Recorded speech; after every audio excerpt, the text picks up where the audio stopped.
Well, at this point, it's UCLA's biggest game of the season, and all you're relying on is a true freshman to go win in a place that you haven't done so in, well, a long time, since 2015. That's going to go right?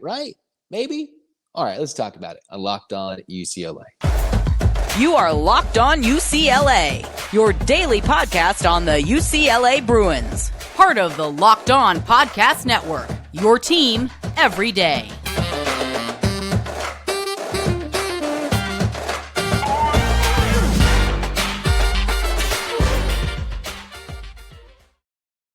Welcome, everybody, to this edition of the Locked On UCLA podcast. I'm your host, Zach Anderson-Yoxsimer. Thanks for making it your first listen each and every day. It's free wherever you get your podcast on YouTube, whether you want to listen to it on Apple, Spotify, Odyssey, wherever you listen. Download, subscribe, leave a review, comment. Thanks for your support. And if you're an everydayer, we've been talking a lot about Dante Moore, UCLA football, this being the biggest game of the season, and UCLA basketball season about to start pretty shortly in the next month or two. This episode's brought to you by Game Time. You should download the Game Time app, create an account, and use the promo code LOCKEDONCollege to get $20 off your first purchase.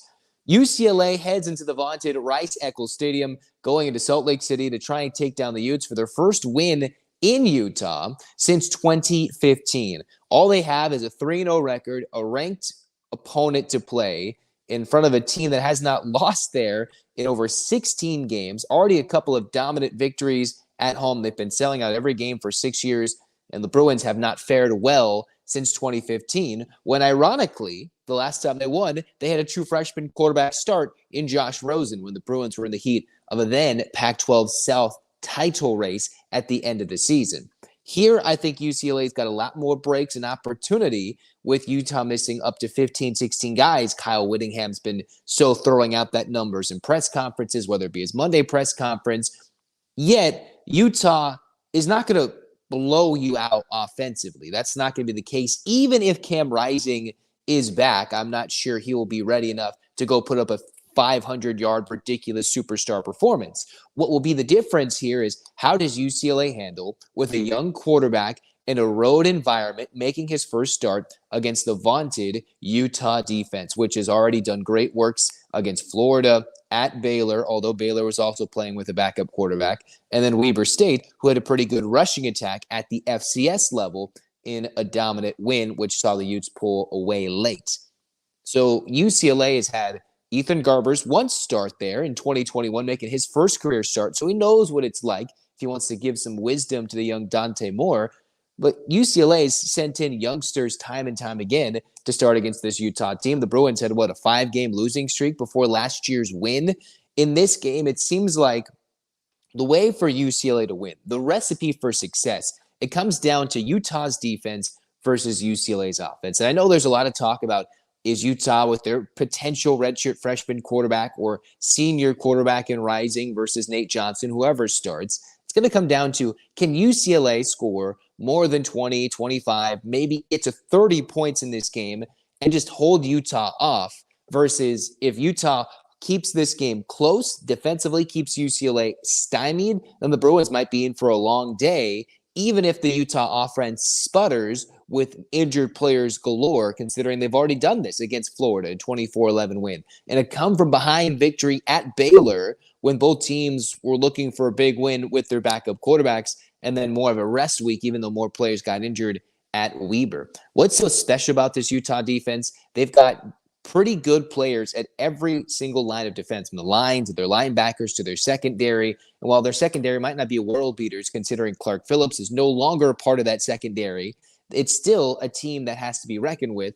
They're amongst the top 20 usually in total defense. This year, they're amongst the top 10 in rushing defense, only allowing 65 yards per game, the Utah Utes. The Bruins come in amongst the top in the country, top 3, top 4 when it comes to yards per play in the country. Number 3 team in the country when it comes to rushing the football in yards per game. And yes, you might point to the fact that they just put up 400 yards rushing against NC Central. Well, I did the math. I pulled it out.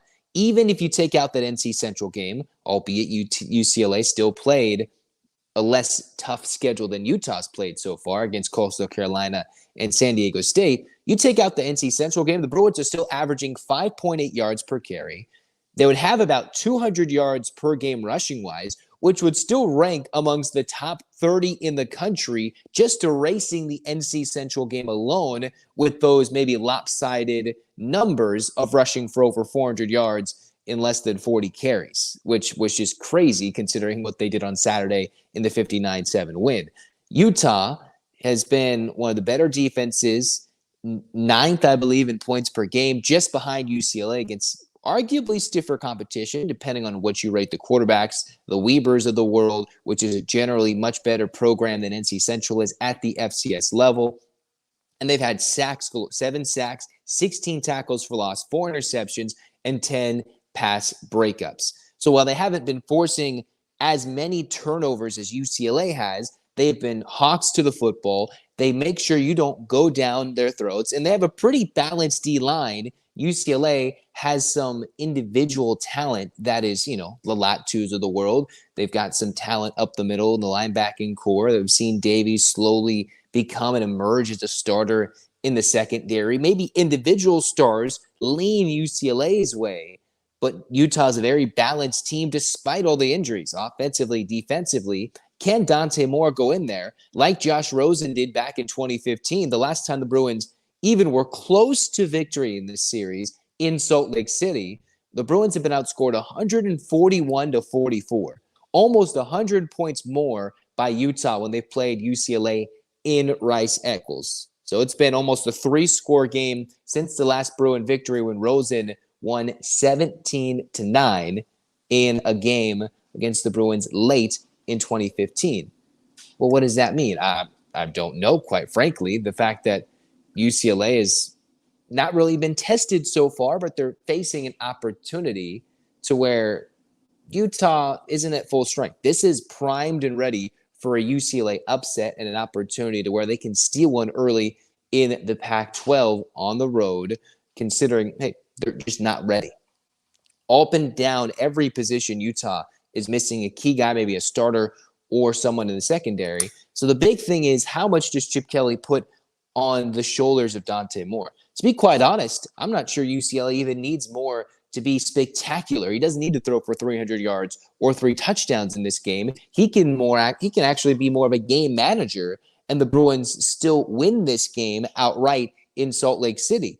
If UCLA can lean on Carson Steele, who, when it comes to yards per carry, is someone that's amongst the top in the nation. You go to Harden. Maybe the Bruins even sneak out Adkins, or dare I say Yankoff, because they've got multiple options athletic-wise. Yankoff, I don't know what it is, but when he runs the football, looks completely different compared to when he returns kickoffs. Different sides of athleticism. I don't understand why it doesn't translate. But obviously, the two ball carriers will be Harden and Steele. And can the Bruins O-line handle the pressure that Utah is going to bring from the D-line, from the linebackers, whatever it be? This is a game where it's going to shoulder and prove how physical UCLA can be. Is the O-line ready, considering they lost, a couple of starters to the NFL, replacing some guys? The depth of the O-line will be tested against Utah. Can they give Dante Moore enough time to throw? And it's not like he's been pressured too much, but even NC Central on that last drive when Dante Moore came back in the game in the second quarter, laid a big hit on Moore,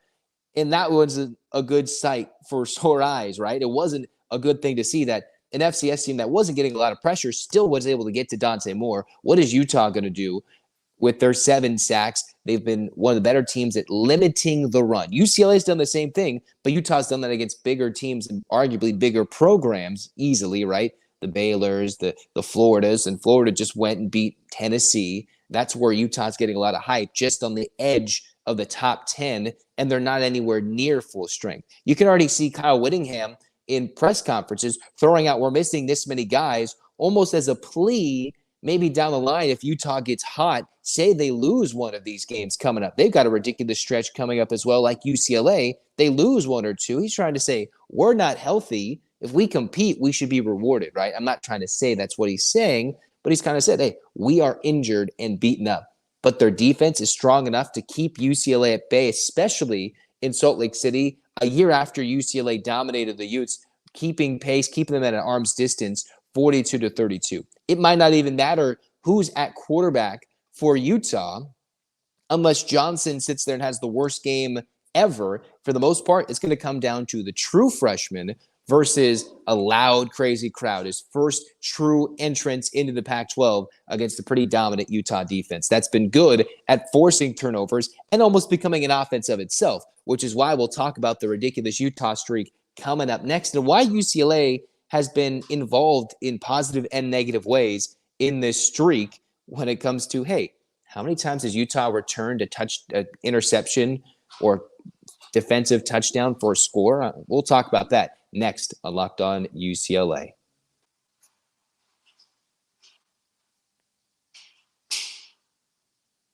Snap into the NFL season with FanDuel, America's #1 sportsbook. Right now, new customers can get $200 in bonus bets guaranteed when you place a $5 bet. Let me say that again. $200 in bonus bets, win or lose. And if you've been thinking about joining FanDuel, the time right now is the best time to get in on the action.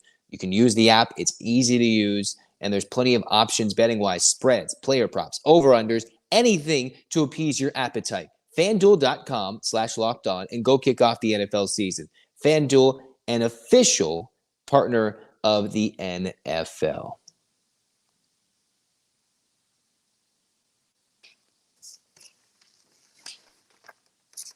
Welcome back. Second segment of the Locked On UCLA pod. Anderson-Yoxsimer with you guys, kind of detailing what's been this dominant Utah defense over recent years with the Bruins going in there, a young quarterback, a lot of new players offensively that have been dynamic in the first 3 games, but will not face a tougher test this early in the season as they will when they face Utah's defense, barring they might get a couple of guys back after being maybe rested, recovering from injury, whatever it may be. This is a Utah team that now has a 20-year streak of returning and getting a defensive score in the last 20 seasons, right? Dating back to the 04 season for Utah.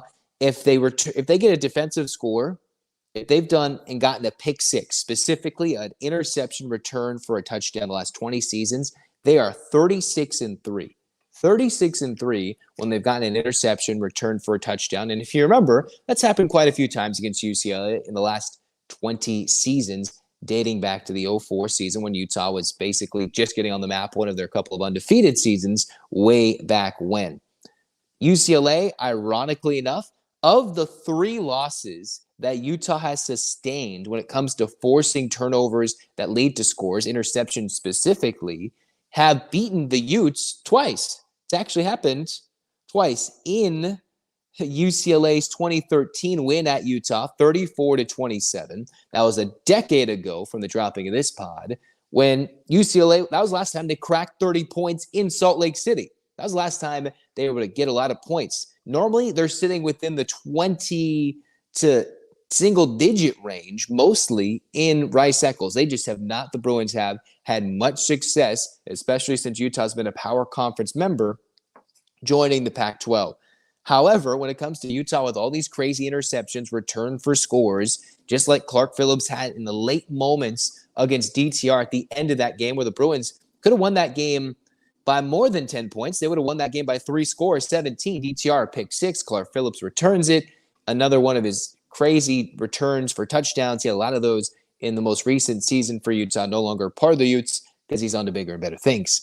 For UCLA, they have been a part of quite a few, many interesting games where UCLA beat Utah 34-27 in 2013, beat Utah last year 42-32 when it came to interceptions being returned for a touchdown in the same game. Even Utah back in 2012 when the Bruins had the Brett Hundley era begin, another freshman of sorts, quarterback, redshirt freshman then, a 21-14 UCLA win in the Rose Bowl when it came to a fumble recovery for a touchdown for Utah. For the Utah wins when they've picked off UCLA in 2011 when the Bruins lost to Utah 31-6 in Salt Lake City, 2014, the infamous loss where Ka'imi Fairbairn missed a couple of field goal attempts, 30-28 in the Rose Bowl. The Bruins lost that one to the Utes. And then a fumble recovery for a win in Salt Lake City, 2019, 49-3 Utah win. And then they even scored defensively into safety in 2021 when Garbers was at quarterback. What's that to say? All these things that Utah's defense has been doing, they've been dominant for so long under Kyle Whittingham that it doesn't even matter who's been at quarterback or who's been around. Whittingham's been around quite some time, leading this Ute team, and the defense has been the name of the game, turning it into points, which is what Dante Moore and the Bruins need to make sure they avoid. Moore had the one interception in the end zone against Coastal Carolina, had the strip sack when he dropped the ball on the 1 yard line against San Diego State. Luckily, the Bruins defense was able to hold up and make sure that the Aztecs did not score at what was still a semi-competitive part in the game in week 2. But what's funny is if you look back over all these games I pointed out these last decade plus, where Utah's had all these defensive scores, 4 interceptions for a touchdown, 2 fumble recoveries, and a safety. None of these games that I looked at, I was looking pretty quickly, but I looked at these numbers. The Bruins didn't have a single defensive touchdown. So we talk about the UCLA defense being a problem. It's been inept, maybe not inept, but quiet when it comes to turning points, putting points on the scoreboard from the defense, especially against Utah, who's done it at least now 9 different times, whether it be a pick six, fumble recovery, or a safety. That is a recipe for disaster if UCLA coughs it up against Utah, who most recently returned a pick for a score against Weber State. That is how Utah would win this game and will win this game. Even if the offense is playing well, they can have Cam Rising, everything. It's coming down to the Bruins offensively versus Utah's defense. I think most importantly, the Bruins, if they get the opportunity, a little play action here and there, more playing off the UCLA run, looking for J. Michael Sturdivant down the sideline. Maybe Mokia Atamalala, who's coming back to practice from what I've read, might come in, but Cam Brown, Logan Loya, who had the big 70-yard touchdown a year ago. Maybe we might even see Matavao with the big catch out of the tight end spot. There might be limited opportunities for these receivers to make plays, depending on how much Chip Kelly trusts his true freshman quarterback. Maybe Schlee with a read option, couple of play packages at some point in the game near the goal line or short yardage situation. But it's going to come down to UCLA avoiding getting on this 20-season list of interceptions, return for touchdowns, or defensive scores for the Utah defense, and relying on this rushing attack that's pounded out 200 yards on the ground, just like Zach Charbonnet did a year ago behind a big, beefy offensive line, which is why they got to do this time and not get down a score. 10 points, even if it's 10-0, you're going to be in that, that's the danger zone, a loud crowd, a place that's going to be sold out, which it's been for the last 6 years straight or however many years, how many games. It's been, I believe, over 70 games of something craziness for Utah. Can they avoid the big turnover? That's the question. Not can they play well? Does Dante need to be the Heisman-winning quarterback as a true freshman? No. Avoid the mistakes. Rely on their strengths. Can the O-line play up to par with Utah's strength up front? And if they can, I very well think UCLA can win this game on the road. A very winnable opportunity. We already discussed that in the Monday episode of Locked On UCLA. Now, can they flip that and actually make that happen? Avoiding this 20-year streak of pick sixes, Utah's been finding ways to turn points on the scoreboard, even before Kyle Whittingham, but they've just been doing it for so long that I think they just tied the NCAA record of what Arizona State set from 2000 to 2019. So avoid turnovers, strength up front for the O-line. Both of those might go hand in hand in giving more time, avoiding third and long situations, and UCLA can be in a very competitive game, hopefully on the right end of it, outscoring Utah and keeping them at bay, even if Rising isn't available, which we don't quite know at this point. Got that? Capiche? We will talk about the Utah offense, what it looks like with Johnson, what it looks like with potentially Rising, who has not played this year, recovering from his ACL injury, and they still don't even have Brent Keithy, and that's coming up in the next episode of Locked On UCLA. What we're going to talk about is UCLA going to steal another Big Ten quarterback in the wake of more Big Ten controversies football-wise? We'll talk about that to wrap things up for Locked On UCLA.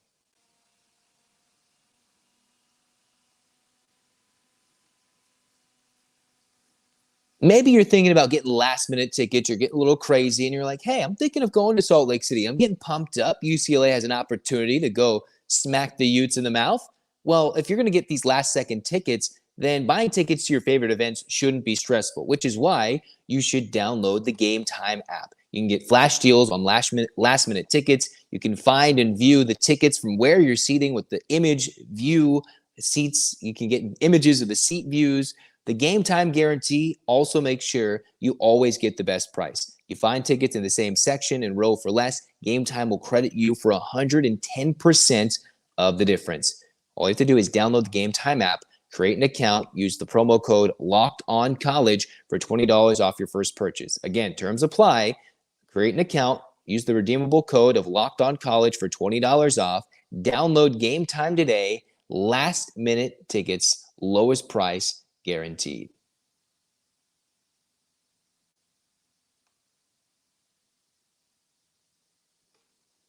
So while the title of this third segment might be a little bit of a teaser of sorts, UCLA coming in has already offered one of the former Michigan State, well, not former actually, let me pause there and say not former as of the recording of this podcast, but may be former Michigan State recruit. I know there's a lot going around Northwestern. That was a big news story coming out about the hazing scandal right before the season happened. UCLA then went and was able to get one of the recruits who had been committed in Jameer Benjamin initially to Stanford, and then they had the coaching change there. Then you have the change when it comes to Northwestern, and they grabbed Benjamin, who's a very good prospect for UCLA to offer out of high school, where the Bruins don't always go after the high school recruits instead of flipping them, and they've already flipped a couple of Big Ten recruits. Now you add in the Mel Tucker situation. I'm not going to really sit here and fully dissect how that happens, the Mel Tucker situation in terms of how Michigan State's intending to fire him. But that means that recruits are up for grabs. The Bruins, who have already proven that they might go after some of these guys and flip, right? They've gotten the tight end from Wisconsin. They got Benjamin, who had been committed to Northwestern. And now they've offered the likes of the recording of this podcast. So maybe things have changed. Who knows when it's dropped? Reggie Powers III, despite being a Michigan State DB commit, he's a 4-star. He's a rising 4-star when it comes to the rankings for recruits. The Bruins have been a little mum as of late when it comes to this 2024 recruiting class. I think Chip Kelly making sure to be selective who he goes against. They were able to get Dante Moore very late in the 23 recruiting cycle, right? Or in the early signing period, but later in terms of a quick flip when he wasn't expected to be at UCLA. At the end of the 22 calendar season before he enrolled early. I think Chip Kelly is making sure, one, got to be selective now. He's already very selective when it comes to high school guys. Books and ball, doesn't always show up to the high school, games, and whether it's guys chastising him, praising him for his portal success, he's leaving a lot of those spots potentially open for guys who might stay for that extra year, for players who are expected to be in the portal and will join UCLA. That's just the expectation going forward, Chip Kelly every year. But now you get this offer out to Powers, and you wonder, does UCLA know something? Is this somewhere where Powers is like, all right, a little bit of interest and offer, and the Bruins might be able to snag him at the last minute due to the situation ongoing in Michigan State? Can the Bruins flip another Big Ten area guy, right? It was one thing for UCLA to steal the Michigan native and Dante Moore, but from Oregon, if you think of Big Ten flips, they've done it with Benjamin, done it with the Wisconsin tight end, just off the blank of my head. And then you've got Reggie Powers, who could be the latest DB, right? UCLA was already emphasizing defense in 2024 in the secondary, in the linebacking core, and the offensive linemen. That's the big things. The Bruins have been getting a couple of skill position guys lately. I know Quasi Gilmer was one of the big commits because of his humongous, social media following from Sierra Canyon.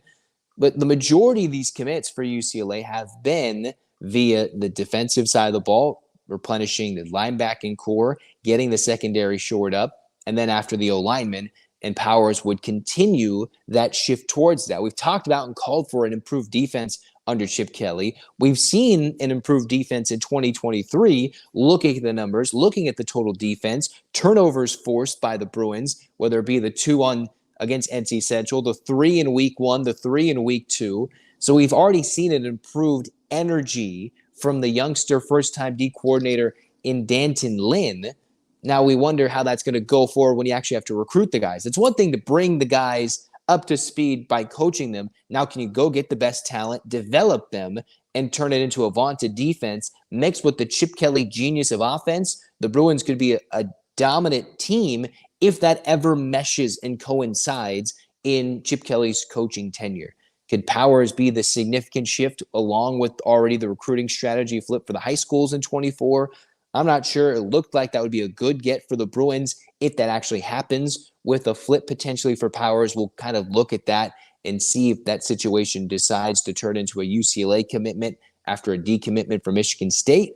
But for now, the Bruins, we've seen what it looks like on the field in 23. Imagine what happens when these freshmen come in and only know the D'Anton Lynn way of things in the future, depending on how long D'Anton Lynn's a UCLA defensive coordinator, if he doesn't go get a head coaching job in the future quickly. Now, that's racing way too far ahead, but for now, we've seen the progress. Now we look towards the future, and we get excited. For now, the Bruins, they prepare for Utah, which is why if you're looking for the next Locked On UCLA episode, we'll talk a little bit of hoops. We'll talk UCLA's defense specifically versus who's that quarterback? I don't know. Cam Rising, Johnson, nobody knows at the moment, despite Utah's depth chart being released with Rising at number 1. We'll actually see and talk about who might play and what that means for two different styles potentially for UCLA's defense to prepare for. Not an easy job to do, but we'll talk about that in the next episode of Locked On UCLA. I'm Zach Anderson-Yoxsimer signing off, saying, all right, get your hands up, Bruins fans. 8 clap time, baby. And 1, 2, 3, 4, 5, 6, 7, 8, UCLA. UCLA, fight, fight, fight. This has been Locked On UCLA. Hit that subscribe button. Thanks for your support. Download everything. Thanks for your love. We'll come out soon with a new episode. Zach signing off. Go Bruins.